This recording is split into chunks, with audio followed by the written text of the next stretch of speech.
Welcome back to the program, ladies and gents, and here we go again. Another week, another series of gaming industry blunders, gaffes, and greed-mongering. Oh lordy lord. Even though most of the news this week covers the standard nonsense gaming industry making a mess of itself and what have you, I am in a good mood. And that's because this is a week where I will not have to talk about the Final Fantasy VII Remake. That's awesome. The rest of the gaming industry's idiocy is not going to cover itself though, so I suppose I'd better stop stalling and we should simply get deep inside right away. But first, let's not start today with a quick recap of the week, though we'll be getting to that next. No, instead, we shall begin with another installment of the already super popular news segment, Sometimes There's Good Stuff.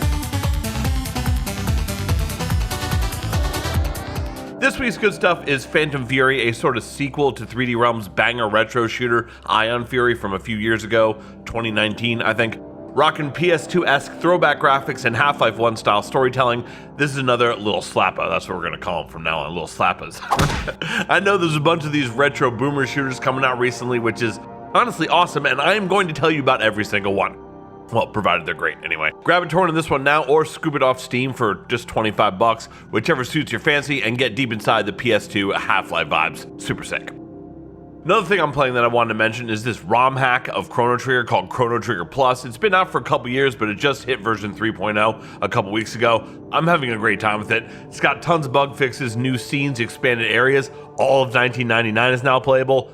If you're looking for an excuse to do another playthrough of a classic jam sesh from back when Square cared about making fun games, this is a great reason. I'll put a link for it in the description box down below, but you can also find it easily by just Googling Chrono Trigger Plus Romhack. That is quite enough fun for one day, though, I think. Time for a quick recap of the week, which was dominated by Corpo's continued inability to solve the legendary brain teaser, how do we treat people and customers with respect? I know it sounds crazy, they've been struggling with this one for quite some time, they just can't seem to figure it out. We got Suicide Squad devs lashing out at fans for daring to mention that their cynically monetized trash heap of a game has less players than that other equally exploitative, equally as dead superhero game. We got Escape from Tarkov getting way too big for its proverbial britches. It has been quite an embarrassing few days for gaming industry corpos everywhere. If you haven't heard, the beloved Escape from Tarkov devs have made yet another oopsie. I don't know what it is with this industry and its obsession with self-sabotage. Perhaps it's the constant demand for unsustainable growth and revenue targets. Nah, that couldn't be it. I think so. Anyway, the guys behind Escape from Tarkov decided they'd had enough goodwill, popularity, and positive reactions from their player base, and that this was the right moment to burn it all to the ground. No word yet on why they thought this would be a good time to paywall a promised feature like offline PvE behind a $250 charge, but that's absolutely what they did. And now, all of us, anyone who's a fan of video games, we really need to be asking ourselves, how in the good fuck did we let it get this bad?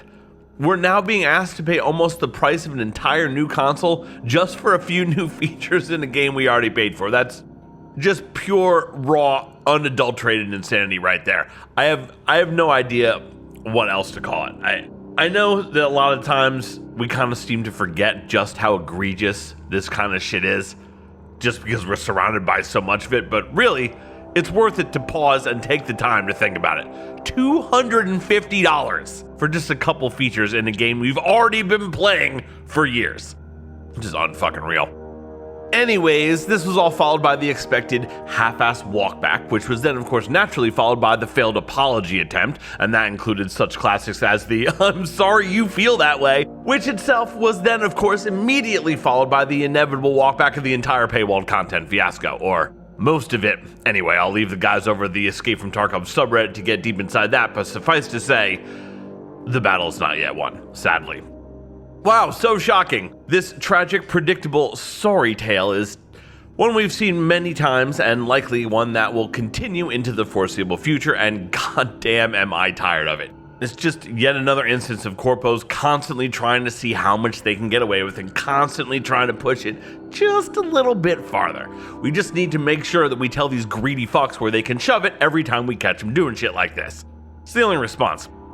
And speaking of greedy corpo fucks, for our main story tonight, Bethesda, Bethesda, has once again done the most Bethesda thing imaginable, and well, we've got to give them shit for it. Now, if you haven't heard, unless you're a right-wing incel or perhaps someone a little bit too obsessed with Fallout lore, New Vegas maybe, The Fallout show turned out to be pretty good. Not perfect, not off the charts fucking amazing or anything like that, but pretty good. I myself watched like 2 or 3 episodes of it, which for me is a lot of anything that's not 90s Star Trek. Regardless of our own personal feelings though, the numbers don't lie, and according to them, it certainly looks like Bethesda's got a rare video game / TV crossover banger on their hands. And knowing the Corpo handbook as we do, what's any good Corpo's next move gonna be after seeing that? Right, they're gonna try to exploit the fucking balls out of it. But what if you're Bethesda, the biggest batch of useless idiot dumb fuck doorknobs the industry has ever created? Well, then you try, but instead you fuck it up catastrophically, of course. Hard to imagine an industry self-owned that would actually rival the reckless self-destruction of Escape from Tarkov this week, and perhaps, in terms of sheer outrageousness, Bethesda doesn't quite exceed those levels of idiot hubris, at least not this time. But if you consider the size of the Fallout audience compared to that of Escape from Tarkov, I think that might push them over the edge. For this week anyway. So, what did they do this time? In short, just Bethesda things. They didn't know how to shut the fuck up and take the W. Against all odds, people actually like your Fallout show. You do the Corpo thing and you move to exploit that as much as possible, and miraculously, at the 0 hour, you trip over your own dick at the goal line. And instead of just doing something basic or simple or dare I say it, reserved, like, I don't know, just putting Fallout 4 on sale or something, you had to Bethesda your big ballsack in there with an attention-grabbing, headline-worthy next-generation update. Oh god, they should cancel all other news! So, what's the problem then? Well, the update broke almost all the game's mods, which means, since it's a Bethesda game, there goes 90% of the reason anyone was playing it. Oh, and also, the so-called next-gen update didn't actually update anything. No graphical upgrades on PC at all. Not even a token ray tracing option that no one will ever turn on. Nothing. Like, it's just so perfectly Bethesda. You got everybody's attention again because by some fucking miracle, your show is actually halfway decent. And then just as everybody's going to re-download and reinstall, oof, you fucking throw this shit at it. It's just, man, it's just textbook. Now, some people have been quick to point out that the majority of the patch's focus was supposed to be on improving performance on consoles, which is all well and good. Games absolutely should run well on the platforms they're released on, Bethesda, but did y'all really need to fuck with the PC version as well with all its mods in order to do that? Especially when, knowing all the spotlight the game was under at the moment, you very easily could have just, I don't know, fucked off instead. It just seems a little sloppy, or rather, seems a little Bethesda. A lot Bethesda, actually. Yep, only Bethesda could turn a slam dunk opportunity to cash in on some easy goodwill and positive press for a flagship franchise into a raging dumpster fire that leaves over 50,000 mods unplayable and the majority of their PC audience infuriated. It's excellent work across the board, guys. Simply fantastic. I love it.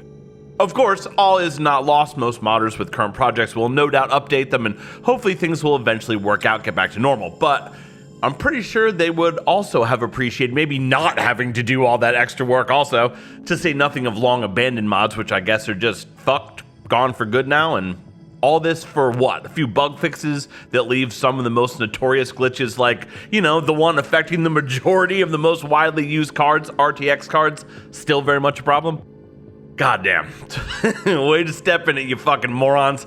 And what about the Creation Club mods, though? You know, the mods Bethesda makes you pay for by renaming them official DLC. Oh, they run perfectly, right, because of course they do.